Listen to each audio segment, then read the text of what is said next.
अगर अब हमने रेजिलियंस बोल दिया, बहुत इजीली बोल दिया, मतलब बोलना तो है, तो आपने तो उसको करा है। जो लोग सुनते करते हैं रेजिलियंस और मतलब दृढ़ निश्चय कि यार मुझे उस लक्ष्य पे पहुंचना है, हाँ। उस लक्ष्य के लिए मैं आज इतना टेंशन नहीं लूंगा, नहीं लूंगी, कैसे रखें उस चीज़ को, उसको बीच में कि ये ना बहुत बहुत कंपन वाली स्थिति है, हाँ। शेकन वाली स्थिति है, हाँ, तो ये कैसे इसको हाँ, लेके आए हम? तो ये आप गिरते हो, मतलब आप गिरते हो, ऐसा नहीं है कि आप गिरते नहीं हो। अगर आपने रेजिलियंस है तो ये नहीं कि अगर आज मेरे को कोई चीज़ मैंने बहुत ख़राब एक्सपीरियंस की है या मैंने किसी स्टाफ को सैलरी नहीं दी जिसको देनी चाहिए थी मुझे, और वो स्टाफ मेरे को अपना पेन शेयर कर रहा है या मुझ पे वो गुस्सा निकाल रहा है, तो वो मेरे लिए रात सोना मेरे लिए आसान होता था, मतलब वो मेरे लिए सोना बहुत मुश्किल होता था उस रात को। आसान नहीं होता था? हाँ, मैं गिर जाती थी, ऑफ कोर्स मैं गिरी हुई होती थी उस टाइम पे, बट फिर मैं अगले दिन मॉर्निंग में अपने आप को खुद उठाती थी कि नहीं, मतलब मेरे को मतलब this I have to handle this, I can't just let it गो।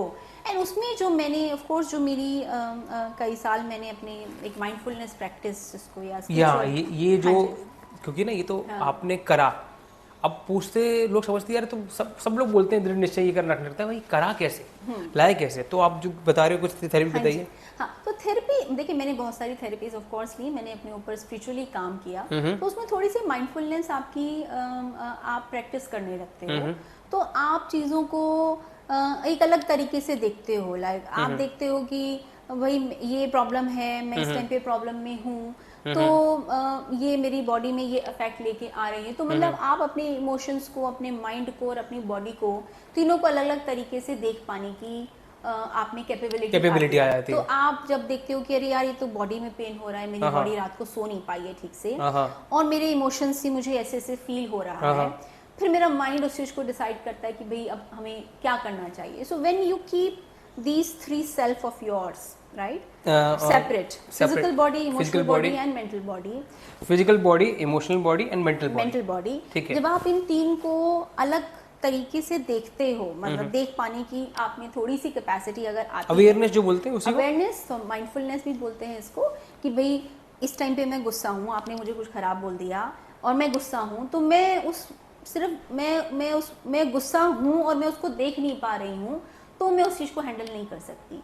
लेकिन मैं गुस्सा हूँ और मैं उस एंगर को देख पा रही हूँ कि उसने मुझे ऐसे कुछ बोला है जिसकी वजह से मेरी बॉडी में एक शिवरनेस सी आ गई है, और उसमें अगर आधा सेकंड भी अगर आप बचा पाते हैं उसको, उसको दूर से देखने में, तो वो आधा सेकंड आपको एक डिसीजन दे देता है कि क्या मुझे इसको जवाब उल्टा देना है, क्या मेरे को इसको भी गुस्से में जवाब देना है, कि मेरे को इसको गुस्से में जवाब नहीं देना। तो you can choose that you want to act out of the anger or you don't want to act from the anger and you want to be in the silent face, calm face। तो यही एक factor हमने निकाला कि mindfulness आपकी failures को बहुत, मतलब उस फेलियर से लड़ने की शक्ति दे सकता है आपको, शक्ति देता है, राइट है, शक्ति देता है। माइंडफुलनेस में क्या है, जैसे हमने बताया, अगर गुस्सा आ रहा है, अगर लोगों को पता ही नहीं है, जैसे मैं पढ़ते हैं कि मुझे गुस्सा आ रहा है, मेरे अंदर ये जब माइंड में पैर हिलते हैं, क्योंकि एड्रेनल ग्लैंड्स क्या होता है, पैर में जा जाते हैं, तो पैर शेकन होते हैं, तो लोग सोचते हैं ऐसी गुस्से में होता होगा। अब अवेयर होंगे कि शेकन हो रहा है, मुंह कांप रहा है, आंखें कांप रही, सर कांप रहा है, अगर हम अवेयर रहे तो उस स्थिति को हम चेंज कर सकते हैं। If we are not aware तो हम पता ही नहीं है कि हम उसमें हैं या नहीं, हम भूल जाते हैं। अगर हम उस फेलियर स्टेज में अपने को अवेयर रख पाए कि यार जिंदगी बेकार है, अच्छा नहीं चल रहा, सब कुछ बेकार चल रहा है, पर हमें अवेयर है कि हम अच्छा कर लेंगे, तो हम बाहर जा सकते हैं, राइट, हम उसमें बाहर जा सकते हैं। Great ma'am. तो ये फेलियर की सेटबैक्स होगी।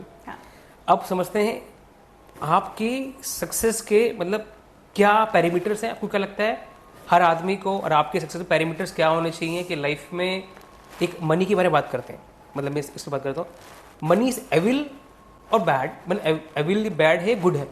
लोग बड़े इस चर्चा में कि मनी ना बड़ा, अगर ज़्यादा पैसे कमा लिया आपने तो आप बुरे आदमी हो, ज़्यादा पैसे आपके पास जेब में हो गए तो आप बहुत बेकार आदमी हो, आपने आईफोन ले लिया, आपने ये ले लिया, बड़ी गाड़ी ले ली, तो आप दिखा रहे हो, शो ऑफ कर रहे हो, जो बहुत लोगों के माइंड में है। एज ए हीलर ऐसे लोग लेते हैं।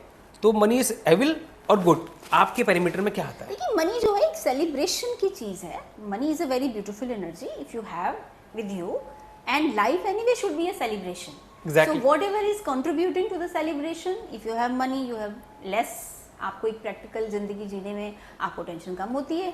तो I mean there is nothing wrong with money and there is nothing wrong in earning money, in making money. It's a beautiful energy. We should cherish it.